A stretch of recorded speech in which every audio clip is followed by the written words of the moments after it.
Hello, fam. Thank you for joining us for the Backlook Cinema podcast.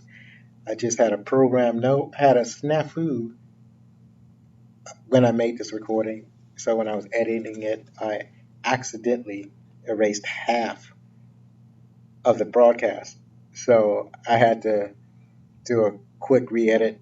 I had to call my son on Zoom, call Zach on Zoom, and we basically did a reread, if you will, of the recording that I had accidentally trashed. It's not exactly the same conversation. It's a new conversation that we had, and so the audio quality is going to be different. Uh, and the audio quality in the original recording was not that great anyway. So you're going to notice some difference in the audio quality after the commercial, which is brought to you by Nuka Cola. Thank you once again, and enjoy the rest of the show. You are now listening to the Backlook Cinema podcast with Zach and Zoe. Thank you for joining us as we talk about the movies of yesteryear. You can reach us on Instagram, Facebook, or Twitter by searching for Backlook Cinema. Check our show notes for more info. And now, let's get it in. This is Zach. And this is Alonzo. Welcome, fam. Welcome back to the Backlook Cinema podcast with Zach and Zoe. And this is our 6th episode. We're almost to our goal of 8 episodes. That's awesome. Yeah, good for you. And once again, just to remind everybody, for you new people, the reason we started this podcast is because there are certain movies that I loved growing up, and I wanted to share them with my offspring. Yeah. That's what I want to do instead of playing games. So, what movie did we watch this time? Con Air. Con Air. Yes, an action-packed adventure from 1997. So we went a little off because you was born in 1996. So I think he was either like 6 months, maybe a year old when this movie came out. So yeah, we went a little off. But before we continue, I just want to let people know where you can find us. The show can be heard on Apple Podcasts, Google Podcasts, Spotify, Stitcher, Pandora, and now iHeartRadio. You can even search the Backlook Cinema podcast on Google and you'll find us. Yes, we are everywhere, folks. We are officially everywhere where you can get your podcast. And you can also reach us on backlookcinema.com. You can leave a direct comment there. You can also reach us on our socials, the Twitters, the Instagrams, the Facebooks. We're there. We're out there. We're everywhere. We're alive worldwide. That's where we are. And once again, Please, if you like our show, then rate, review us on Apple Podcasts or the various other podcast apps that you might find us listening to us. yeah. Just look for us. We're out there. And if you don't see us, we'll find you. We'll come and get you. We'll figure it out. No, we're not breaking no fourth wall like Deadpool. We're not doing that. That's not happening. So what did you think of Con Air? What was your first impression? Okay, yeah, at first it was like, okay, there's a story. Guy did something. Apparently he's convicted as a murderer just because it was, again, self-defense, by the way. That's straight up self-defense in the very first movie. That is but straight somehow it's murder. You murdered someone because you was in the military and you are known as a lethal weapon. Yeah, murder. No, that's self-defense. Did you not hear the court? He was attacked by 3 men. Yeah. So, okay then. But it starts off, nice and decent with him coming home from, doing his duties in the army. He's coming home to see his wife. He's like, oh, and he's also expecting a child from said wife. And then after that, he's sent to prison. He has to wait, I think, almost like 7 to 10 years in prison. And then he gets the news like, oh, it's like 7 years. Like, yay, I can get to see my daughter after writing to her for so long and seeing pictures of her. On her birthday, I'm going to go see her, and nothing, and I mean absolute nothing will go wrong. And God looked down and said, ha, ha, ha, ha. What do you think I'm doing right now? Yeah. Everything goes wrong in this flight. So here's the funny thing. I don't know. There are a number of plot holes. There are big, huge, gaping plot holes in the movie, but yet And yet, I fully enjoyed it. I enjoyed it when it came out. Oh, you mean how the metal detectors didn't pick up anything from the hand because somehow they held needles in there, or the fact that this one of the convicts had a fluid on him with a match, and I'm like, did you not pat him down? I'm pretty sure he was patted down. Well, see, the fluid, he carried that in his throat, so. I mean, fine, that's Yeah, fine. But it was everyone in- else, there was a metal detector, so I'm pretty sure. I guess they figured that the metal was small enough, but you're right. You know, they should have been able to. You think they would find that way, but see, metal detectors, they're imperfect. If it was like something like what do you call those things? X-ray. The X-ray would have found it, but you know, I'm not exactly sure a metal detector would have found something that small. I'm not, because like if you think of like the shoelaces, the little eyelets in the shoelaces when you lace up your shoes, they tend to be made of metal, and some people got metal fillings in their teeth. So maybe he didn't find it because of those things. Who can say how sensitive those metal detectors Also, work? let's see the trans. I'm not an air expert. I'm not an airplane expert, but I'm pretty sure a transmitter shouldn't even work, regardless of his not being in the plane, because he's like, oh, I'm gonna hotwire this and then stick it in another plane. Oh, you talking about the Yeah. transponder? I'm Oh, like, well, he probably connected it to the other plane. no, so he didn't. Remember, just- he just had it in the box itself. Oh, All he did, he hooked it all up. he did was connect wires together, tied them up, handed him the transmitter. No, he connected it to the battery. They had a battery. They had a giant battery. He connected the transponder to the battery, so that's Still. how it was drawing power. Still, I find that complete dumbness right there. Well, see, I'm not an electrician, so I don't know how well that worked. It looked good to me. It's like I'm glad they thought of it.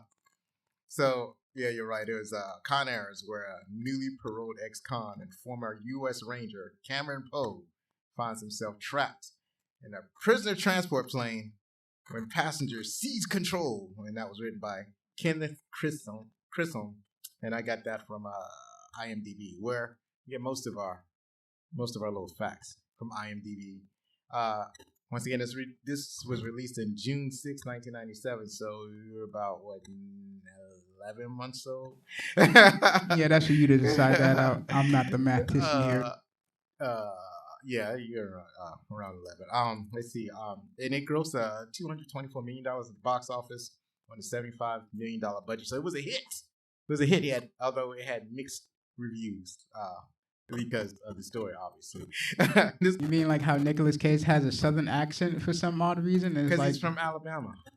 Uh-huh. Yeah. Didn't you see the beginning of the movie? He went home to Mobile, Alabama. See, that's your fault you didn't see that. That's your fault. And you like reading subtitles. See, that's the reason. And he actually went to Alabama to, quote unquote, perfect his southern accent. Now, how good or how bad it was is not up to me to decide, since I'm not from around there. But I mean, I grew up in parts. I never really picked up the North Carolina accent.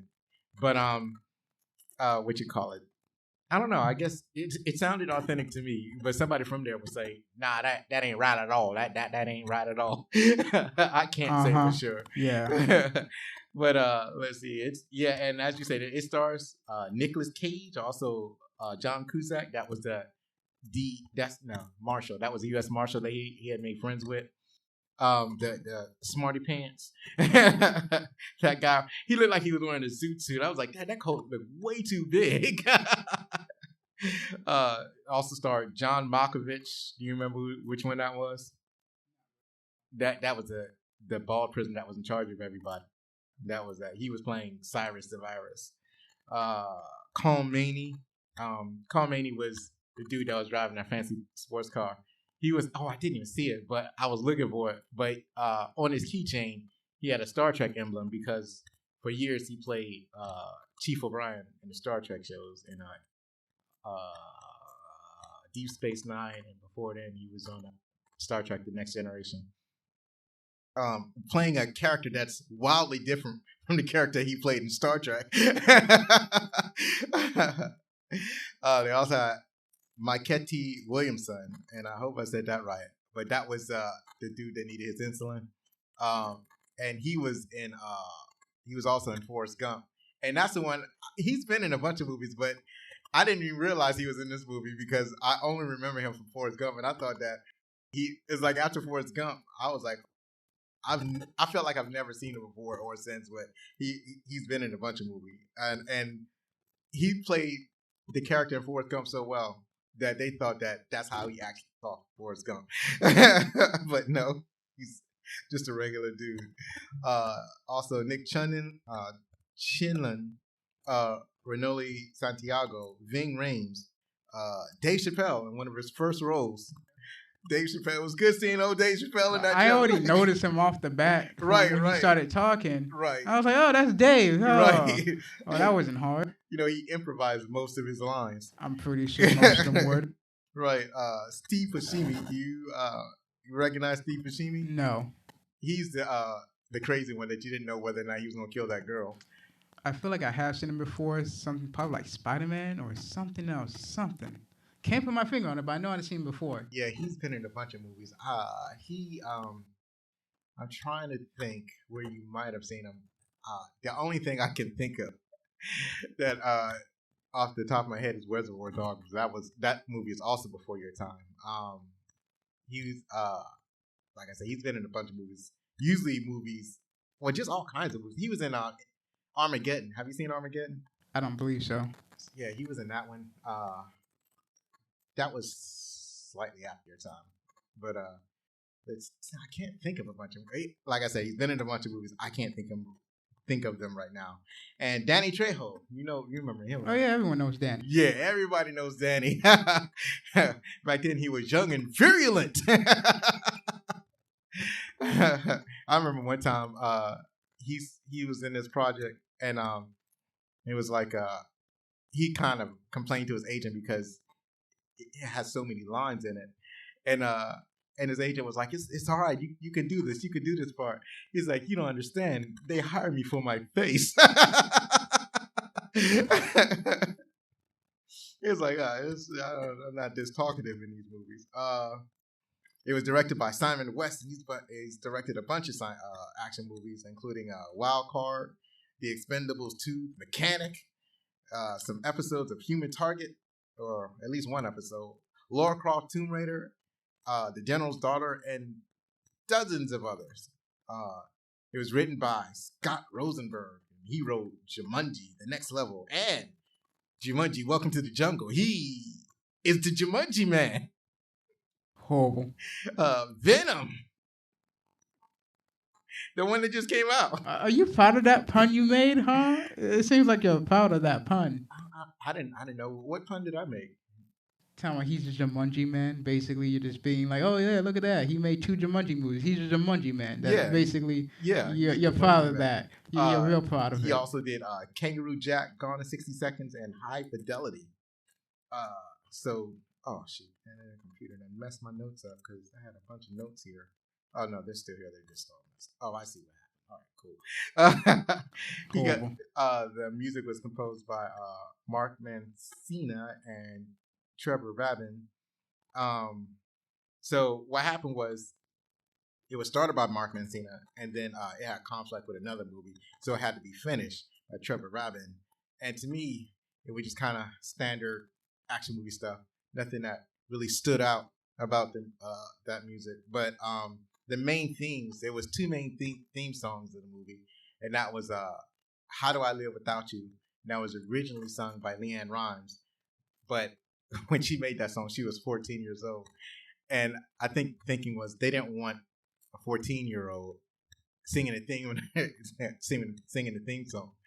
So instead, they got they got another artist, and she basically redid that song for the movie. And then Sweet Home Alabama, and that was sung by a band called Leonard Skinner. So, but it's like How Do I Live Without You? That was a brand new song that came out, but the Leonard Skinner song that came out a while ago. That's a very old man. Excuse me. It was produced by Jerry Bruckheimer. This is the first movie that he did without his partner, Simon. Don Simpson, not Simon. Oh, excuse me. They were a team. They did lots of action movies together. They were a team. They were unbreakable. But Don Simon hated this movie. And I guess when he saw the script or whatever, he hated the concept of the movie. Prisoners taking over a plane. He hated that. So he was out. So Bruckheimer decided to do it all by his lonesome. And sadly, Don Simpson died shortly after. So let's get down to some trivia, shall we? So John Cusack also didn't like this movie. John Cusack, remember, he played the agent. Yeah, so he hated this movie so much that he refused to do any press events for it. Like, normally when you do a movie, you go out, you do press events, you answer questions or whatever. He didn't do none of that. He just stayed in his hotel room. He hated this movie. And John Malkovich, he didn't like, he was unhappy during production because they kept rewriting the script. They kept changing his line. He doesn't know what his character is going to do because they keep changing his line, and he hated that. As I said, Dave Chappelle, he just made up his lines. And there was a part in the movie where Garland Green was that crazy murderer that's played by Steve Buscemi. So while Sweet Home Alabama is playing in the background, he says, "Define irony: a bunch of idiots dancing around in a plane to a song made by a famous band that died in a plane crash." And he said that because several members of Lynyrd Skynyrd died on a plane crash on October 20th, 1977. So that's why he made that comment. But let's see. To continue, Nicolas Cage, as I said before, traveled to Alabama to perfect his accent. The film is dedicated to Phil Swartz. He's an effects specialist, sadly, who died during filming. I mentioned How Do I Live? And it was nominated for both an Oscar for Best Original Song and a Razzie as the worst original song. It didn't win either of those. That's somehow a miracle. Right. So let's see. I mentioned how Don Simpson hated that. Oh, and this is an interesting thing. Con Air, Face Off, and The Rock are considered by many Nicolas Cage fans to be the holy trinity of action films, or at least of his action films. They almost came out back to back together. That basically put Nicolas Cage in high esteem. That's why people of my generation, they look at Nicolas Cage like, man, he's one of the greatest movie stars, and then kind of stopped. He stopped making great movies. Right? We don't know what happened. We don't know what happened. Ghost Rider. There you go.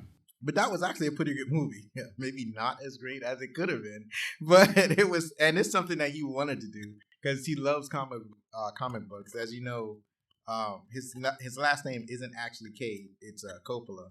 He changed his name because he wanted to make his career on his own. He didn't want to get work because he was the son of Francis Ford Coppola. He wanted to get work as his own person, so he changed his name.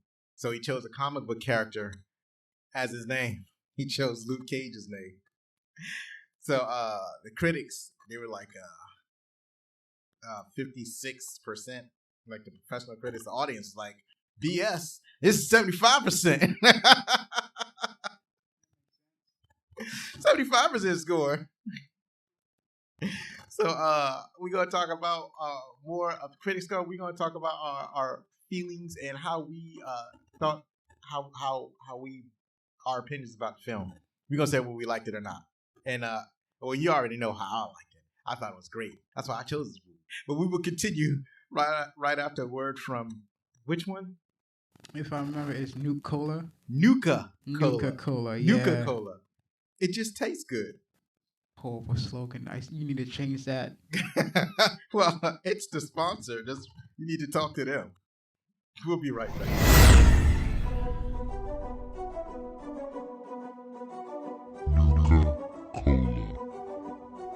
Friends, there's a beverage coming up of the horizons that's going to give you that sweet, full-bodied taste you've always wanted.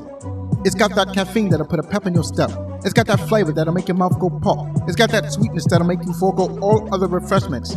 That's right, folks. We're talking about Nuka-Cola that's being developed in our labs right now. Our focus groups have determined that Nuka-Cola is the greatest soft drink ever developed, and with an excessive amount of caffeine and 120% the recommended daily amount of sugar, Nuka-Cola is guaranteed to keep you awake for your late-night gaming sessions. This amazingly delicious and refreshing drink, whether served ice cold, lukewarm, or hot out of the microwave, is perfect for those overnight drives from New York City to Denver, Colorado. Nuka-Cola will go perfectly with everything from medium steak and potatoes to cheesecake and popcorn. It's great for all occasions, from bar mitzvahs to funerals. It's yummy for all ages, from premature babies to your 101-year-old grandma. That's right, folks. Nuka-Cola is on its way, and it's the greatest soft drink that you've ever tried. Nuka-Cola. It just tastes good. And we're back. We're back. We're back at the Backlook Cinema podcast. And as I mentioned at the top of the podcast, we had some technical difficulties that I technically accidentally erased half of the podcast. So this is actually recorded at a later time. That's why the audio might sound a little different to your ears. And so I'm out here in these streets, and Zachary is at home. I'm out in these streets trying to dodge coronavirus because I've been told I'm a essential worker. And Zachary is saving home. Undercover, protected from the virus. So this is actually recorded a week later. So we have to recall our thoughts from when we watched the movie like a whole week ago. Just the thing that we have to do to overcome adversity when you erase stuff off your computer by accident. So without further ado, Zachary, what was your favorite parts of Con Air? My favorite parts would be when I forgot his name, Connor, I believe. I forgot the main protagonist's name, when he tells one of the convicts to put the bunny back in the box because that bunny was for his daughter. And he's like, "Oh yeah, back in the box." Yeah, and he doesn't take him seriously, and then he dies because of it. Another good part is what? No, I was just saying, yeah, they're getting a good fight. Mm-hmm. Another good part was when the first time they go down there is when they had to pull the wheels up because something was causing them to have weight, and that caused the wheels to go up. So when they go down there, they see one of the a dead body down there. It's like, oh, so that's what happened to him. Right. Oh, well, toss him out. And as the other guy turns around, I think it was Diamond Dog, he turns around, and that's when the main protagonist takes a Sharpie, starts writing on the body, making sure he doesn't get caught, and then you're toss talking it off. about when Nicolas Cage, I think, what was his name? Connolly or Connor? I can't remember either. But yeah, when Nicolas Cage, when they find Dave Chappelle's body, Nicolas Cage starts writing a help. He starts writing a help message. Yeah, on his shirt. And then toss him off the body. Next, it goes down to where two couples are in a car, and the guy is complaining that a bird just took a dump on his car after he just got it clean. He's like, this always happens. Every time I get the car clean, a bird always takes a dump on my car. And the wife's like, oh, you already know what they say. That's always some good luck. And before they can even start moving when the light turns green, Dave Chappelle's body just plants hard on the car. I'm just like, wow. Not only did you get bird dump on your car, but you also got a dead body too. That's real good luck right there. Yeah, that was excellent luck. Right. So I don't like, this is a whole week ago, so my memory of the movie is already fuzzy. But I really liked almost everything that Dave Chappelle did. I don't know if I mentioned this before, but Dave Chappelle, he improvised most of his lines. So everything he said was funny. Is basically classic Dave Chappelle. And then when one particular part is in his part of the plan that you had mentioned earlier, while they were all shackled, he had substance hidden within his body. So he had a string that he could reach that was in his mouth. It's probably under his tongue or whatever. So he starts pulling on the string, and he pulls out this a balloon filled with liquid, and the man sitting next to him was a large Native American man, and he looks at the man and says, "I hope you don't take this personally," and starts squirting the liquid all over the man, and then he finds a match somewhere and he lights the dude on fire, and that causes an emergency, a distraction, and the other prisoners that were part of the plan uses that distraction to stage their escape. So that was marvelous. That was a great part, and also the part where Nicolas Cage says, "Put the bunny back in the box." That's classic. Everybody loves that. That is, if anybody remembers anything about Con Air, that's the part they remember. And I Also, don't just like, forget that I would say don't forget that when Dave Chappelle was running towards a plane, he needed help to get to stop the plane, and he saw the guy that he lit on fire, and he's like, "Help! Help! Come on, help me, man!" And then the guy just chuckled, laughed right, at him, and then Dave Chappelle just flipped him off like, "All right, then screw you." Then it's like, well, you expect him to not hold a grudge after you lit him on fire? Okay. right. That was funny.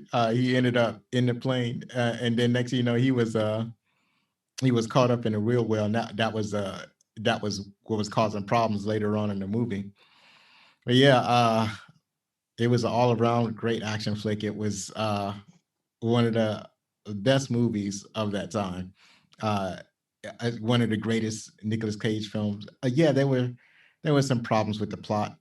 Uh, there was a problem with when his wife got pregnant. I didn't understand that. There was some. There were probably a whole bunch of technical problems with security procedures and whatnot. But Yep. you know, the movie was such a great experience that it was one of those things where you can overlook whatever failings the plot had and just sit back and enjoy it. Yeah. True. So now that we've talked about that, there's something I wanted to go over because we don't normally do any kind of news or upcoming events on this show, but I wanted to make mention of some news that had occurred because there was a lot of news that came out of Disney because Disney had their, I guess, an investor meeting or whatever. So they talked about their upcoming slate in 2021. So Hmm. the first thing I want to cover is Star Wars has like 9 new shows coming out on Disney Plus. They're going hard on Star Wars. Yeah. Huh. So have you heard about this? No, I don't pay attention to things like this. Okay, so the first one I want to talk about is this one called Acolyte. Acolyte is apparently something that happens during the High Republic era. So this is like thousands of years before we see Luke Skywalker or Obi-Wan or any of those people. Hmm. So they said it's a mystery thriller set in the last days of a new era. So well actually I don't know what the High Republic is. Is that the future or the past? I don't even know. Let's see. I'm No, you looking won't know at until you get there. it says the galaxy is at peace. The High Republic is the newest era of the Star Wars storytelling from Lucasfilm. So I guess this is after the events of all the films. Mm. I don't know. Like you True, it said, sounds like. we'll find out. Yeah, because that the stuff that happens in the past is the old Republic. So the High Republic must be the new stuff. Um, there is there's a what you call it how do I want to say this? It's a limited series with Andor Cassian. What is it? Is it Andor Cassian? Cassian Andor. My bad. Cassian Andor. It's a series called Andor. Do you know anything about? Do you remember who Cassian Andor is? I want to say it's the guy who said it's a trap, but other than that, no. No, no. Cassian Andor is a human. So he was in Yeah, Star no. Wars. He was in Rogue One. Did you see Rogue One? Uh, Possibly. I don't remember. Rogue One is when they stole the plans from the Death Star. Oh yeah, yeah. Then I remember seeing that then. Okay, so Andor, he's a rebel spy, and the first thing he does is he shoots somebody because the guy's about to blow his cover, and he's Latino. His the actor who plays Right. him is Diego Luna. So he was the one who said that everything he does for the rebellion. And I think that means like, if he has to kill somebody, he's gonna kill somebody. If he have to choke somebody out, he's gonna choke somebody out. He'll do anything necessary for the New Republic. So Hmm. it's that guy's story. So they're gonna tell. as you know, nobody survives at the end of that movie. Spoilers. Yep. It's not even But spoilers at this point. spoilers for a 10-year-old movie. Is it? No, it's like 5 years old. Spoilers for a 5-year-old movie. But anyways, so he so this is his origin story, or this is his story before the events of that movie.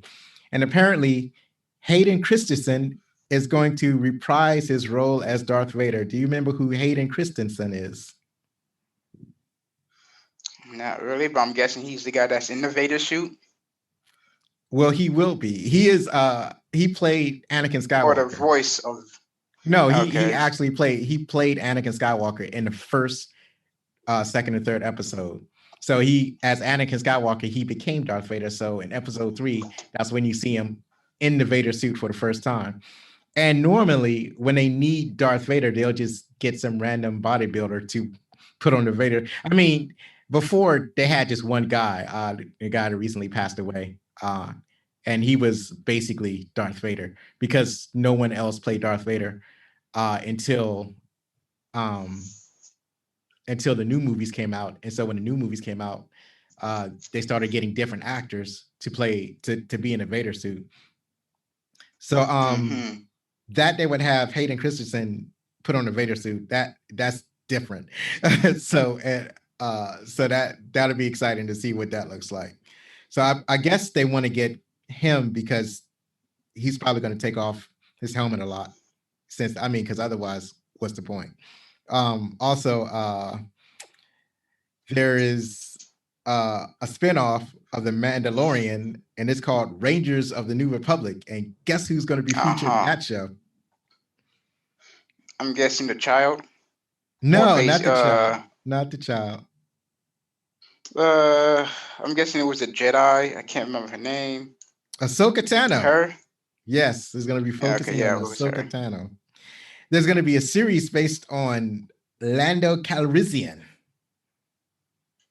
And that, to me, that's crazy. That's crazy. It's going to be from the Dear White People creator, Justin Simeon. But I'm just like, whoa, they doing a Lando series? That's crazy. That's too much Star Wars already. And then they got some animation. They got, it's called The Bad Batch, which is, it says a show about a group of rogue stormtroopers.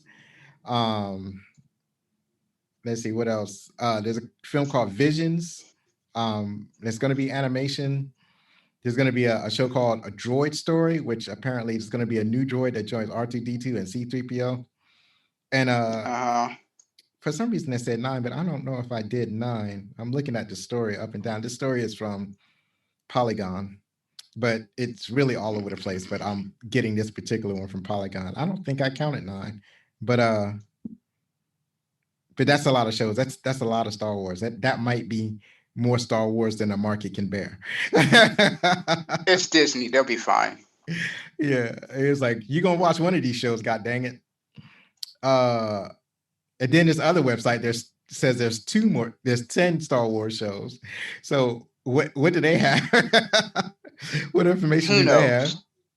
Who knows? But and then like I said, this is Disney, so they got Marvel news. I'm looking at a picture of Kevin Feige standing next to the Marvel sign, and incorporated with this Marvel sign where it says Marvel Studios is the 4 for, guess who that's for? Fantastic Four. The Fantastic Four. So they're definitely planning the Fantastic Four to actually bring them back in the light and give them birth again, because they was like, hey, Fox have it, let's just kill them off. Well, no, they're doing a whole new thing. It's like their Fantastic Four won't be related to anything that Fox does. This is them bringing the Fantastic Four into. That's what I'm saying. They're bringing it back since they killed it off. Oh yeah, that last Fantastic movie, I didn't see it, but people were saying it was horrible. So I take their word for it. It was like, I don't need to waste 2 hours of my time to find out that they were right. We found out that Christian Bale, we found out who will be playing in Love and Thunder. We knew that he was playing a villain, and it was actually Tessa Thompson that had kind of spilled the beans that he's going to be playing a villain. The villain is going to be I think his name is Gore, the God Killer. I'm pretty sure, or the God something, the God Killer Mugger. Does that sound, does that sound like a name? The God No, Mugger? No. I don't know. So hold on, let me see if I can. I mean, I did remember seeing a pic of a quote unquote phase six, where it's like Fantastic Four, Deadpool, A New Home, uh, Spider, I believe it was Spider-Man 3, along with something else I can't remember, but rumors are for Spider-Man 3. Chances are they're going to do the Spider-Verse in it, where they have Tobey Maguire, Andrew Garfield, and uh, why can I never remember his name? The third Spider-Man. Can't remember his name for some reason. That's You busted. talking about the newest one? But they're gonna have all.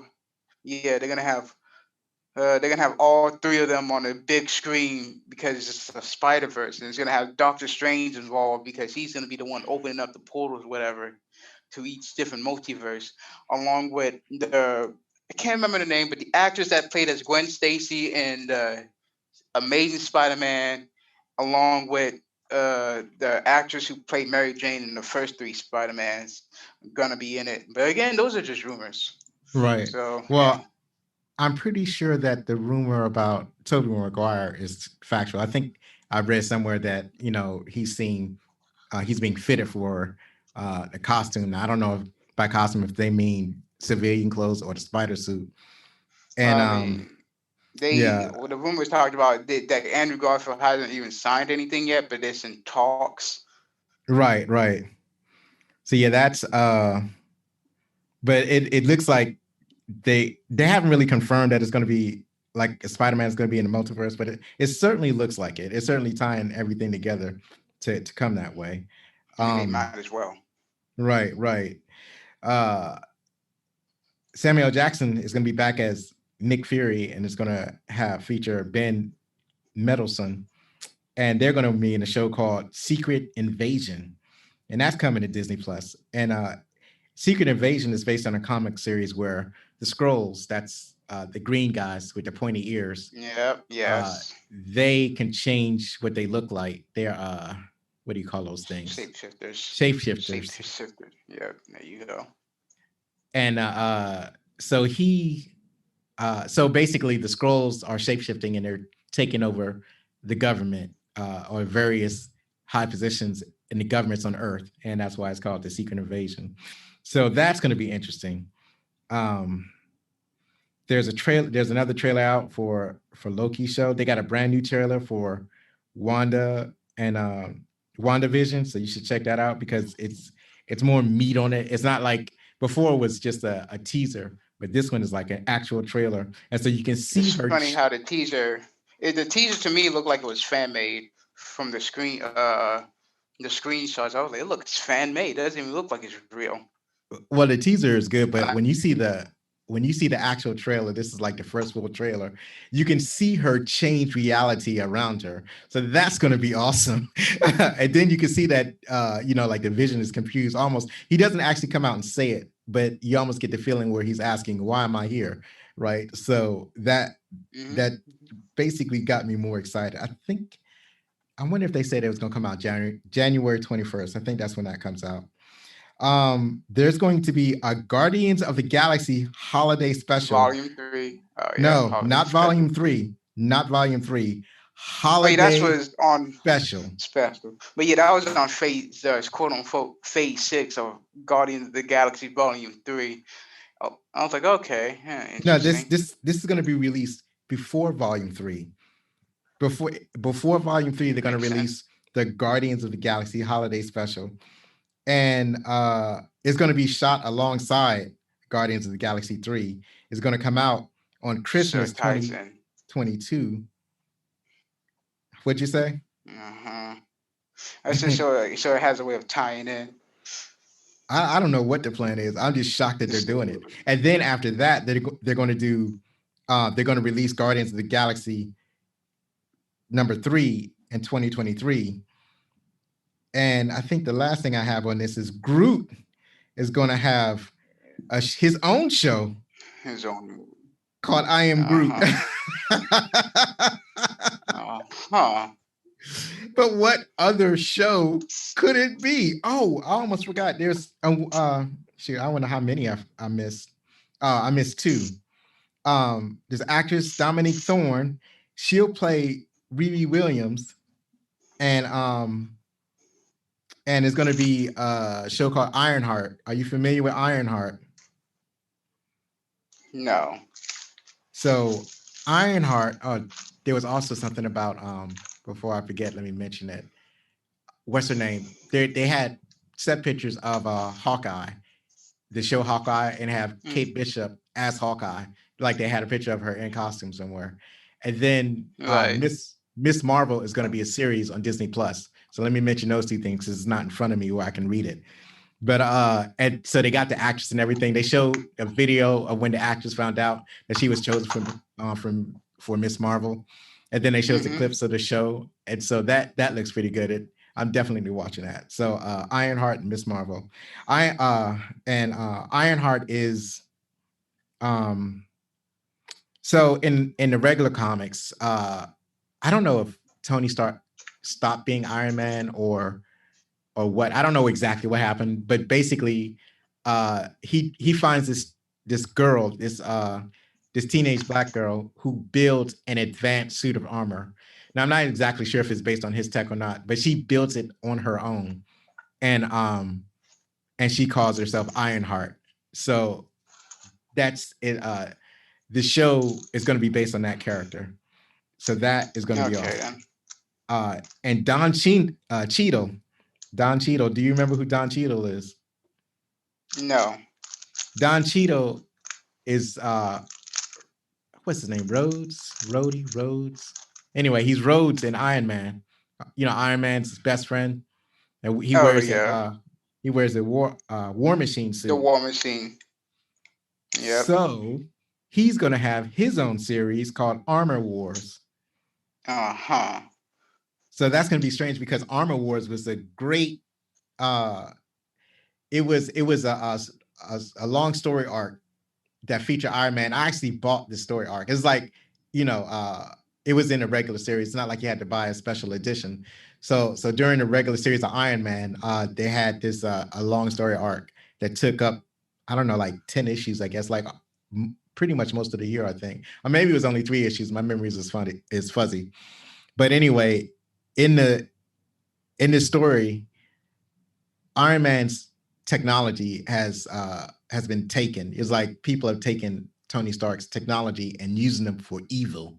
So he decides that enough is enough. He's going to go after all of these villains and some allies and basically destroy their armor so that they're not using his technology. So that's why it's called Armor Right. Wars. And this is when he was wearing a red and white set of armor.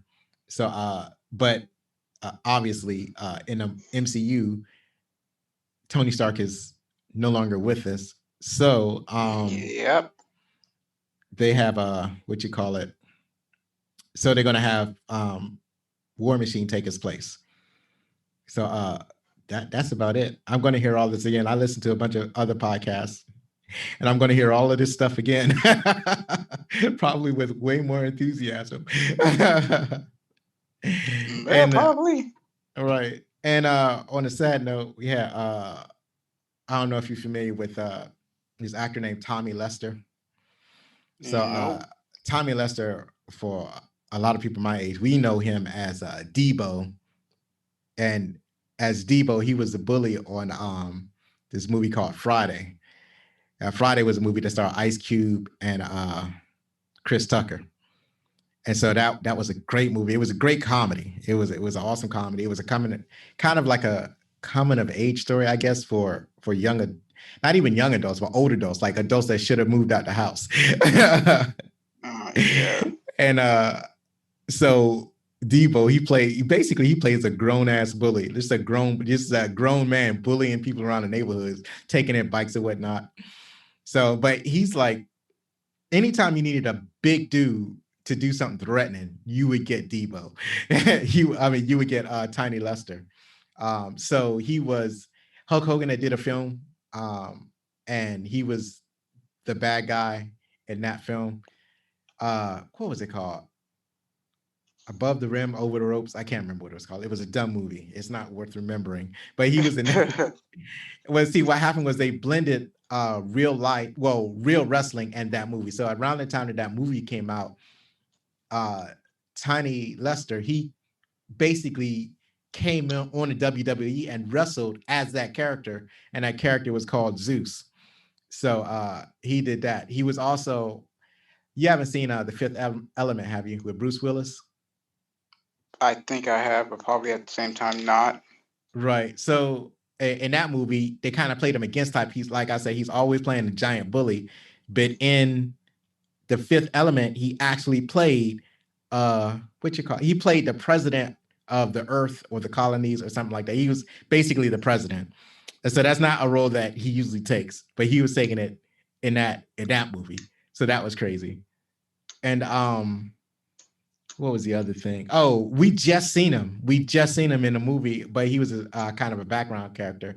He was in Universal Soldier. He was I think he was the only black soldier in the Universal Soldier program. He was like the giant black man. Actually, remember when what's his name? Dolph Lundgren, the crazy soldier, when he was dragging those bodies to the restaurant, and one of them was a black man. That was Tiny Lester. That was Tiny Lester. Right.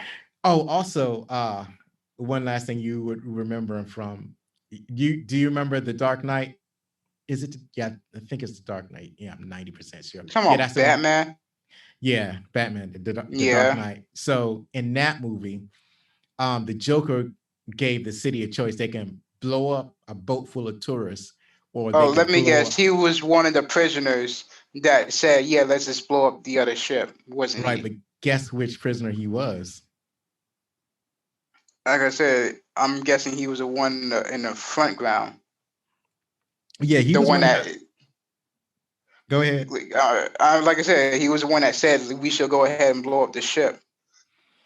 He was the one that, like, the guards had the trigger to destroy the boat. Oh, he grabbed the trigger and then threw it off the ship. He didn't grab it. He said, "Give it to me. You don't have the guts to do it, so give it to me. Give it to me." And the guard was like, "Shoots," and he gave it to him because he didn't want to blow up the ship. And yeah, you're right. He took it, and I think he threw it over the boat and then went and sat down. Because I think it was a control to blow it. I can't remember. But he didn't. I think it was a control to blow up the other boat. Yeah, basically, Joker had 3 bombs.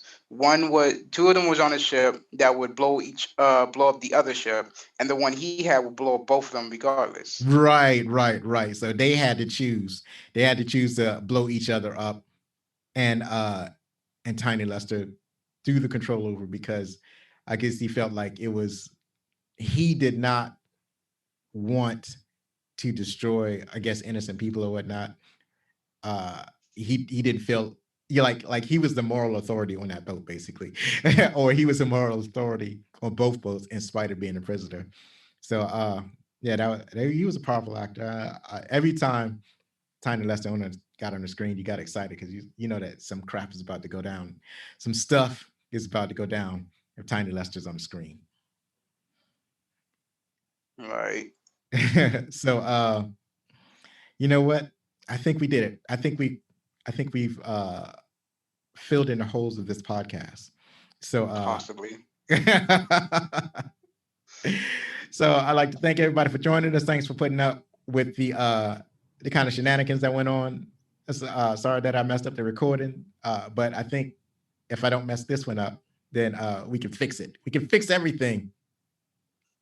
We'll see you next. We're recording now, and then we'll do another recording probably Friday or Saturday, and we'll watch another movie. And I think the next movie is supposed to be Die Hard 2. Is that what I said the last time? I'm pretty sure that is what you said was Die Hard 2, since nobody's seen Die Hard. Let's do it. Let's do Die Hard 2. All right. I'll talk to you later.